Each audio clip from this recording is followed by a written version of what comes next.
Welcome back to the Forex Fortress as we get started for another new week of new opportunities. And with always, as always, as I'm searching my words once again, we're going to start off with good old Dixie here. I should notify you that we are also on Twitch as well simultaneously. So if you do want to join and come on out, then the link's in the description below. But with that said, with Dixie, what do we see? We see continuation, of course, at the end of the day.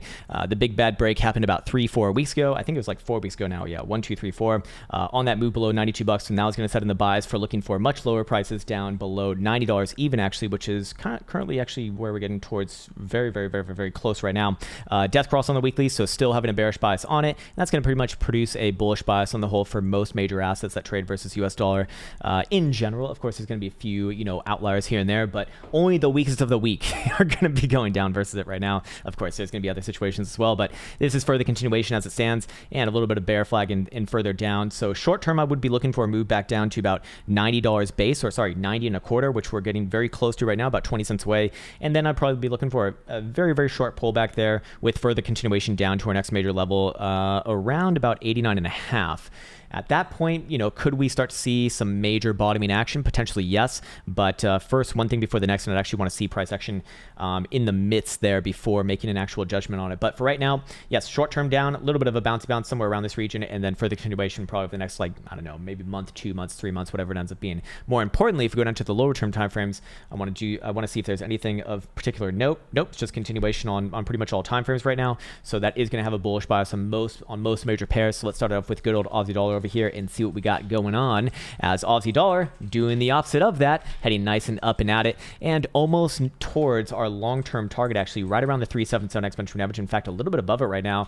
This can really start to turn into like a major macro reversal in the way that it's kind of operating here. However, I would be a little bit more defensive within this region, but then again, reapproaching your highs after after having a close like that on Friday is not bearish. It's actually quite bullish, especially taking out your prior highs. Pretty fucking bullish as well. So with that said, yeah, I'd be bullish on all time frames here, looking for a short-term move back up to about, I don't know, 75, 85 region, and then likely maybe a short-term pullback right there, kind of similar to what we just saw in Dixie. And I'd be looking for further continuation on top of that as Dixie does presumably fall below that that 90 and a quarter region. The next macro target or maybe not macro target, but the next long-term target for Aussie dollar will be this historical breakout right here, coming in right around just below 77.5 region. Let's move on to CAD dollar over here. These two typically trade together. They're like brothers. And what do we see? We do see a very similar chart, not as strong as Aussie dollar, to be fair, which you very rarely say in your life, by the way. Aussie dollar usually shitcoin in and of itself.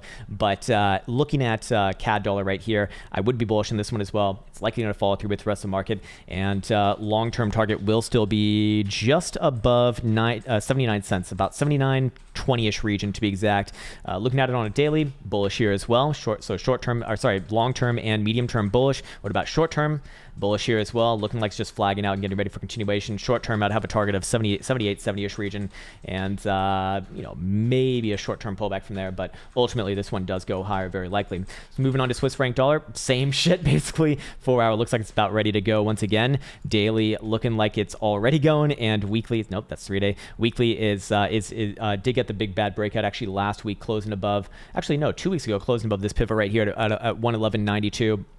And I would still have a long-term target somewhere here, somewhere around about 114, just below 114 actually. So bullish on all time frames, and I feel like I've been saying that for a while now. It's when in doubt, just go bullish right now. It's one of those safer times, I guess. Looking at euro dollar, I actually pulled the trigger this morning, switched a lot of my money into actual euro dollars. Fucking hate it, but I'm also accumulating euro dollars in Cyberpunk, so it's really good. So it makes up for it, although you can't really spend it in real life. So the dilemmas of a virtual reality game.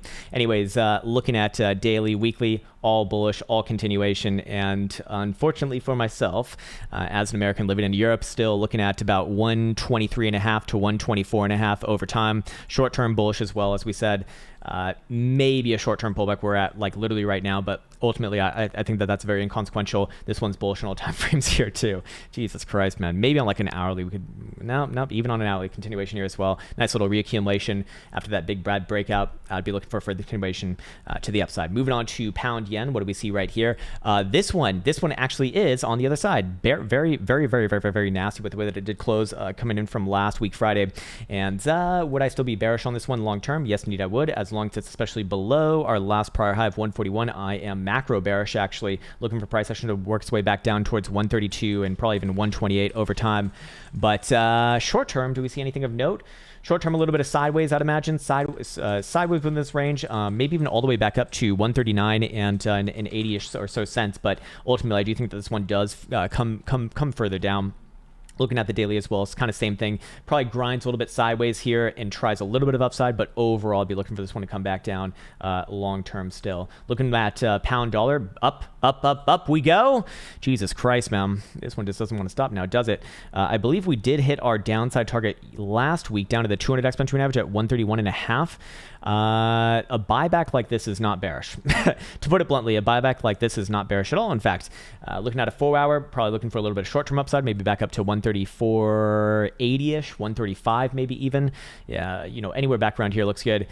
But yeah, 4 hour, daily, and weekly all looking good for continuation to the upside. Long term, I'd have a target of a little bit below 138. And you're actually noticing a lot of these ones, a lot of these names that were very bearish, you know, coming into, I don't know, like the last few months, are now really starting to gun for their weekly 377s. So we do see a little bit of a what's it called, like a rhyme within this market right now. Moving on to yen dollar, what do we have right here? Again, up. I think we are almost, well, we're getting pretty damn close to that long-term target of 96.72. So that one's just coming to fruition right now. 4 hour looks like a breakout. So bullish on all time frames in this one as well. Jesus fucking Christ, man, just turn me off right now. It's a broken record. Daily's looking good here too. I'd remain with that target at 96.72, 96.73 region. Moving on to, let's actually check out NASDAQ. I didn't really have any calls to make on it this morning. If I'm just going to go with the rest of the market, I suppose I'd be bullish here. I suppose I'd be bullish once again. Looking at a 4 hour, not really getting too much from this right now. I still wouldn't feel all that confident in the way that I do feel with a lot of the Forex pairs that we just looked at. But, you know, just kind of measuring it against everything else that we see within the world market right now. You know, if I did have to call, if you put a gun to my head, yeah, I'd say up here as well. Probably new all-time highs over the next couple weeks. But let's see if we can come up with a range on a low-term time frame first. Yeah, actually, the ranges on the low-term time frames are pretty damn well documented. In fact, I would actually look at this area right here. Right around 12.3, let's just make it 12.300. Yeah, about 12.300 as a little bit of a basing area. As long as we're above there, generally bullish, short, medium term, and long term. Short term, however, can just oscillate between pretty much where we're at right now and that in that lower level. However, I wouldn't really be looking for the next obvious breakout to the upside until it breaks back above, yeah, this prior high right here, which is a little bit more like this, in fact, which is just below 12,500, and then I'd be looking for new all-time highs on this one as well. Kind of just erring on the side of the general market here. I'm curious what SPY is doing as well, just because SPY has been a little bit of an easier chart to read as of recent times. And it is, yes, it is looking better right here, and it is easier to read. And short term, it would be more bullish. It's like, I should actually keep this because that is going to be driving the next target. I think it was like 3750-ish region. However, short term, I'd be looking for a move towards just under 3700. And what about the daily? The daily look right here. Daily just looks like higher highs and higher lows, man. It looks like an uptrend is what it looks like. Weekly, very similar chart to what we see on NASDAQ. I'd imagine just going off everything that we see in this world, probably going to go to the upside as well. Let's go check out Bitcoin and follow up on this one as well. So we did say during this morning's video, probably a little bit of sideways and then down, and we are getting a little bit of sideways and down right now. I still do think that it comes down probably towards the 21 on the 4 hour, somewhere around like 18.7 or 18.6 region. Or sorry, 18.7 or 18.8 region, of which I'd be looking for a bounce at. That is going to be, is that confluent with anything else? Actually, yeah, that is the daily 10. What about the 2-day? I think it's a 2-day 10 as well. Yes, indeed it is at 18.7, and the 3-day 10 as well. So all of them come in layered around 18.6 to 18.7, and I'd be looking for a bouncy bounce there. All higher term time frames are still bullish, however, and if we do go down to the lower term time frames, do we see a short term down here? I do think that that's a little bit more likely, but of course, with the the greater view of this long term, I'm still kind of looking more northwards. So the minutia in this one, I would strongly suggest watching this morning's video on Bitcoin analysis if you do want to see like more of a deep dive into that, because this is a very just small snippet of that. But yeah, short term, all momentum oscillators are pointed southwards right now. It looks like 4, 3, 2, and 1. Yeah, all coming down right now. So I would say that the next move likely does bring it back down somewhere around about 18.6 or 18.7. I'd be looking for a bounce there, and then we'll come back to it after that. Hopefully that doesn't happen all in like the snap of a fucking fingers and before the next 24-hour session. But yes, for right now, I'd be looking for a little bit of sideways, a little bit of down. Probably does bounce off of 18.6 or 18.7, or sorry, yeah, 18.6 or 18.7, and then I'd be looking for it to give another try to the upside perhaps. Now, if 18.6 or 18.7 does fail, let's actually get this area marked off properly. Do I want to do this on BitMexico or this chart right here? Yeah, we'll do it on this chart right here, because we only need one level right here. And actually, I'll get rid of this one as well. It's relevant, but not towards what I want to talk about right now. What I'd be looking at right here is, yes, if Bitcoin does break below this level, the one that we just kind of outlined, let's just call it 18.6, or sorry, 18.7, I would be looking for another move actually all the way back down to the 200 simple at about 18,000 base.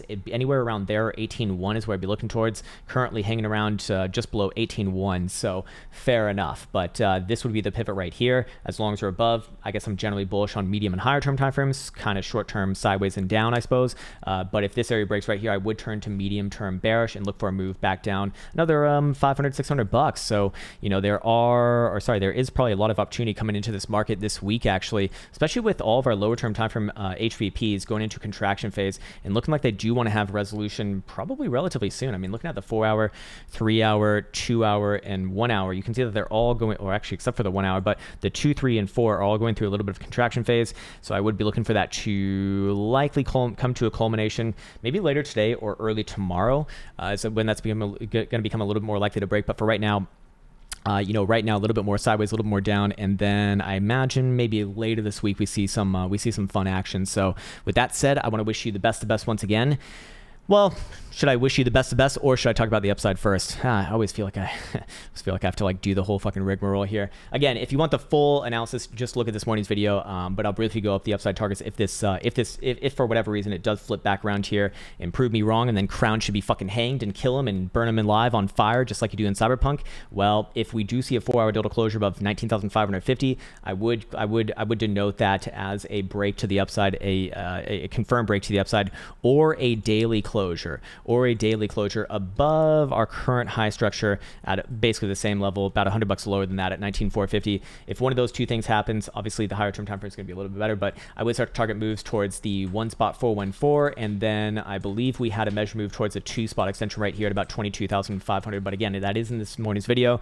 And with that said, I'd like to wish you the best bets once again. Take care, and until next time.